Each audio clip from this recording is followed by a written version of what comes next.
Hello. I'm going to read Lewis and Clark, Explorers of the American West by Stephen Kroll. Illustrated by Richard Williams. Look at their interesting clothes. Looks like they're wearing deerskin clothing.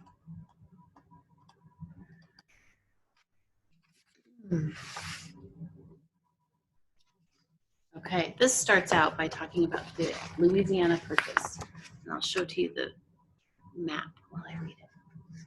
In 1803, the United States was just 20 years old.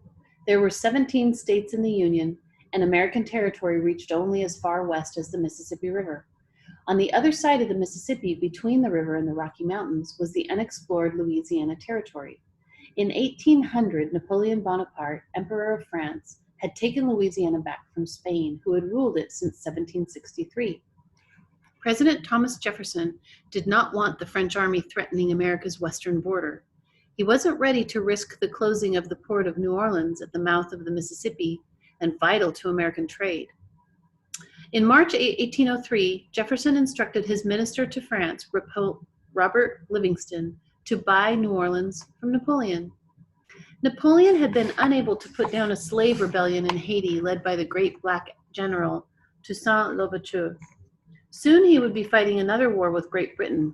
Involved in too many places at once, he decided to get out of North America.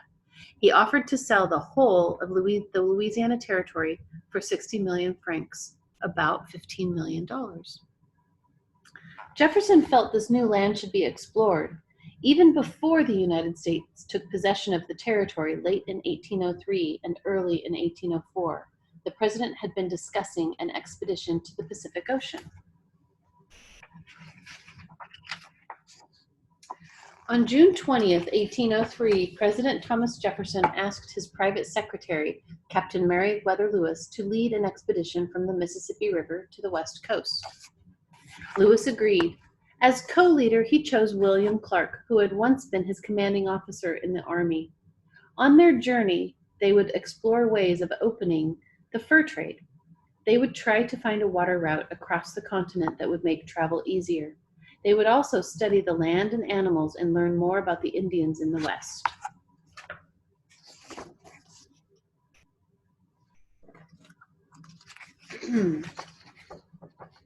The expedition was called the Corps of Discovery. Between December 1803 and May 1804, it took shape at the mouth of the Wood River, where the Missouri and the Mississippi rivers meet. Clark trained the men, while Lewis spent much of his time in St. Louis making preparations. In the party were 14 soldiers, 9 volunteers from Kentucky, Clark's slave, York, 2 French rivermen, an interpreter, and Lewis's Newfoundland dog, Seaman. There were also 9 rivermen and 7 soldiers who went along for extra protection in the wilderness. These extra men planned to return home that fall. Here's a picture of his dog, in black Newfoundland. On a rainy Monday, May 14th, 1804, Clark and the men started up the Missouri. Lewis was in St. Louis and would join the expedition in a few days. The group traveled in a 55-foot keelboat and in 2 huge dugout canoes called pirogues. They led 2 horses along the bank to bring in game shot by the hunters. The boats carried clothing, tools, scientific books, medicine, rifles, goods for trading with the Indians, and a special powerful air gun to impress them. In case they had no other transportation, Lewis had included a collapsible iron canoe he called the Experiment. I'm not sure if I'd want to ride in a boat called the Experiment. In the event they ran out of food, he had brought a thick, gooey, portable soup. After 2 days, the Corps of Discovery reached St. Charles. 5 days later, Lewis joined them, and their journey began. The swift current and sandbars of the Missouri made rowing hard and pulling difficult. Often the men had to tow the boats through the muddy waters. Lewis frequently walked on shore, taking notes on plants and animals. Clark stayed with the boats, mapping their course. Here's a picture of him taking notes on plants and animals. That's Lewis right there. It got very hot. Mosquitoes, gnats, and ticks tormented everyone. Some of the men got sick, but the hunters kept the group well stocked with game. And on July 21st, they reached the mouth of the Platte River. High on a bluff, 3 days later, they met with Oto and Missouri Indians. Lewis and Clark couldn't understand the Indian language. Their interpreter, George Drouillet, translated the Indian Sign Language. Lewis gave a speech about peace and trade with Americans.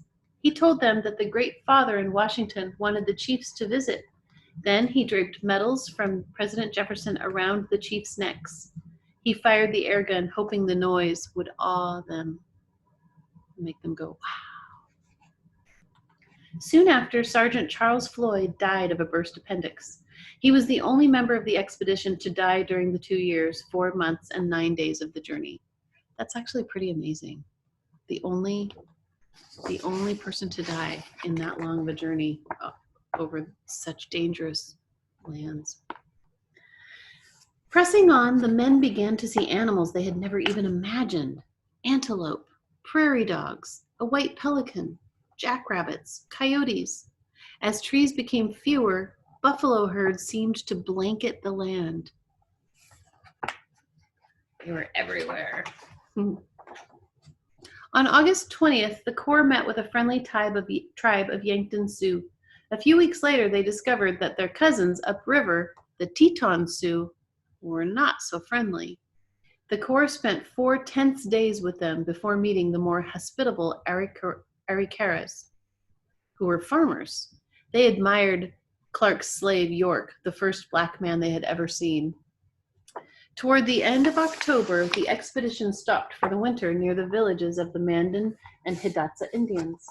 The men completed Fort Mandan on November 20th. The fort had 8 connected log cabins arranged in a V with a high fence at the open end. I like that there's a picture of the fort. They had to build that, The men completed Fort Mandan. And then there's also pictures, there's a picture of a Hidatsa Indian, a Teton Sioux, a Mandan, and a Yankton Sioux.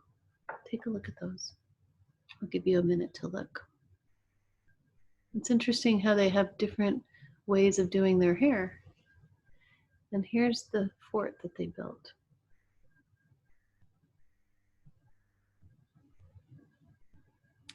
So they must have had to dig pretty deep holes to put those pointy topped tree trunks in. So they had to cut down trees, obviously. They sharpened the one end, and then the other end they put in the ground.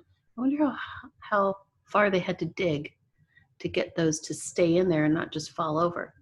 Because if you try putting a piece of wood in the ground, if you don't dig it very deep, it just falls over. Somebody could just push on it and go, boop. Try it.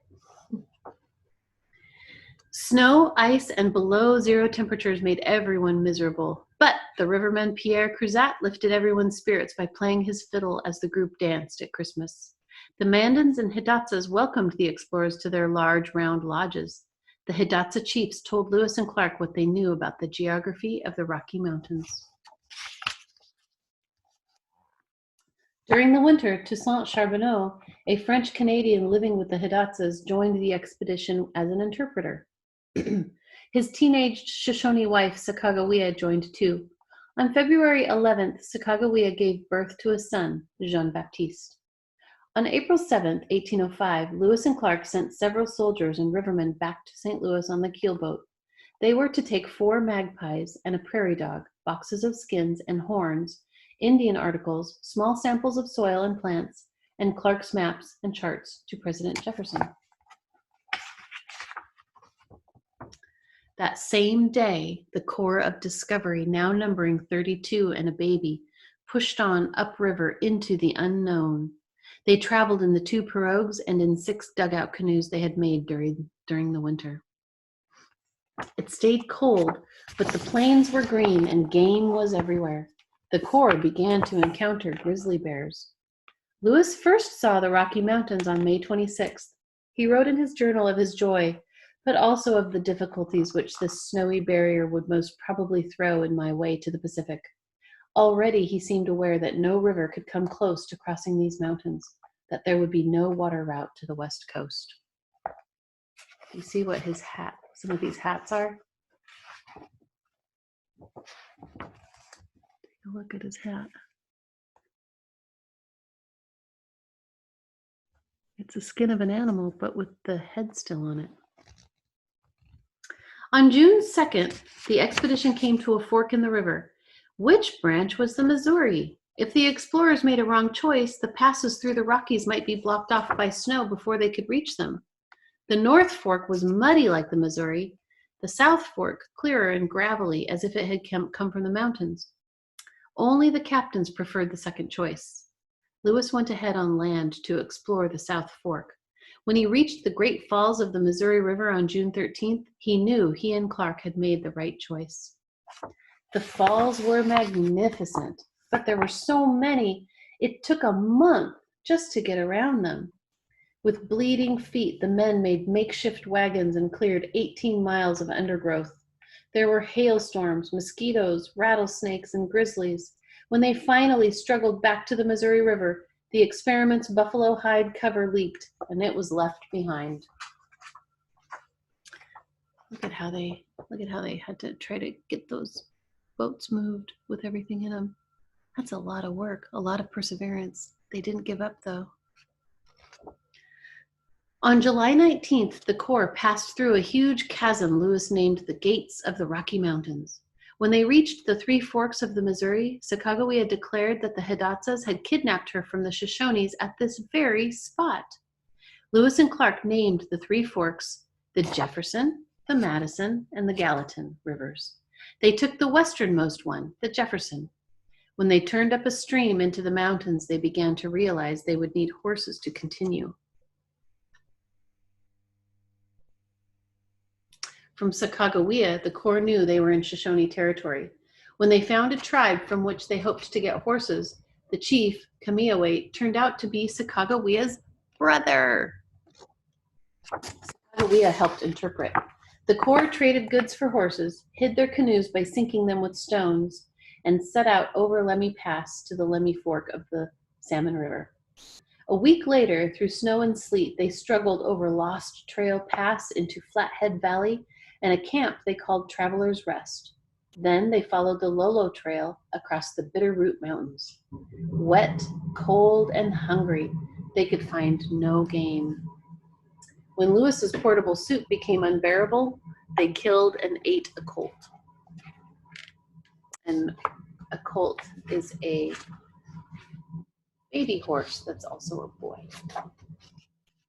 Reaching the Clearwater River, the Corps met a tribe of friendly Nez Perce, or pierced nose Indians. Chief Twisted Hair agreed to look after their horses until their return. On October 7th, they started down the Clearwater to the Snake and Columbia Rivers in 5 dugout canoes they had made during their visit. Sometimes the men lowered the canoes through the rapids on ropes. Other times they ran the rapids or carried everything around them. When they glimpsed an Indian in a sailor's jacket, they knew their goal was near, and they reached the Pacific Ocean in mid-November. It rained all winter. We know what that's like, don't we? The men built Fort Clatsop inland from the sea. Lewis and Clark worked on their notes and journals. Everyone was bored and ill.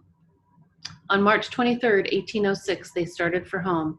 If they didn't reach the Missouri before it froze, they'd be spending another winter in the wilderness. Traveling upstream, the Corps had to lug the canoes around the larger rapids and tow them up the smaller ones. They visited Chief Yellowpit and the friendly Walla Walla Indians. Then they moved out overland and set up Camp Chopanish 50 or 60 miles above the mouth of the Clearwater. Some of the men traded buttons from their uniforms to the Nez Perce for food. Clark traded medical advice and medicines. Chief Twisted Hair returned most of their horses, and on June 15th, they started back over the Lolo Trail. Forced to turn around because the snow was so deep, they set out again on June 24th with 3 Nez Perce guides. 6 days of struggle brought them to Traveler's Rest.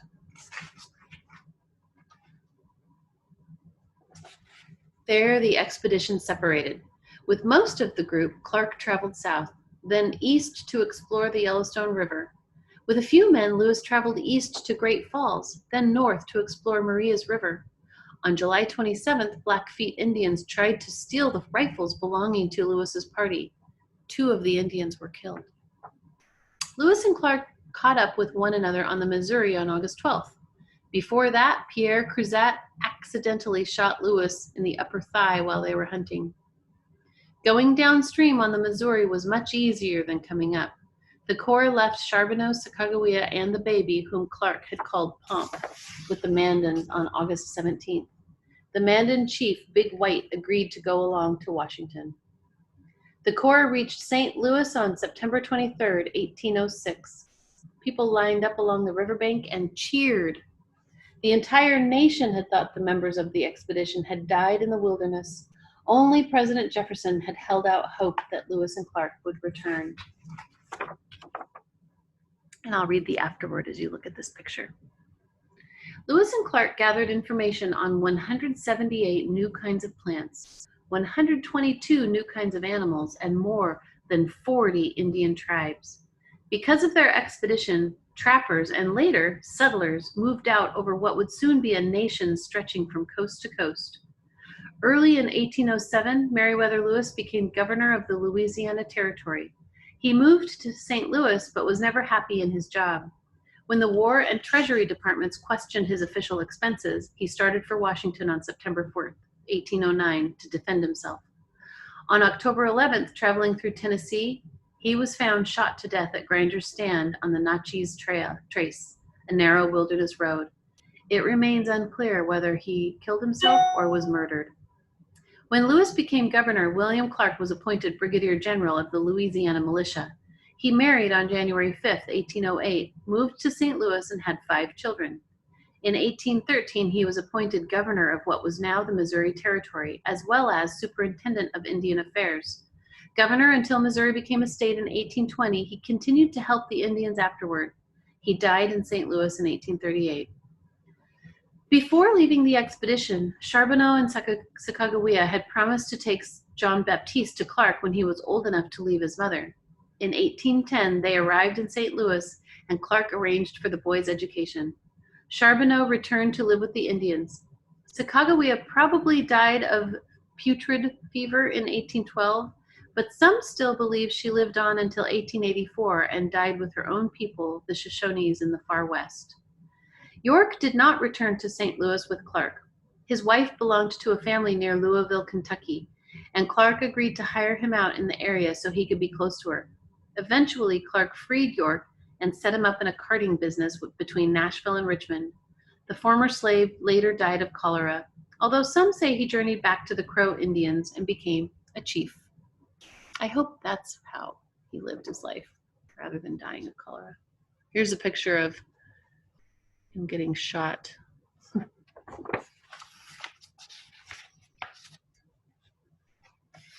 Poor Lewis got shot by his friend accidentally. And that is the end of this picture book. Next, I'll be reading a book about Sacagawea, or some people pronounce her name Sacagawea. So stay tuned for that. Have a great day.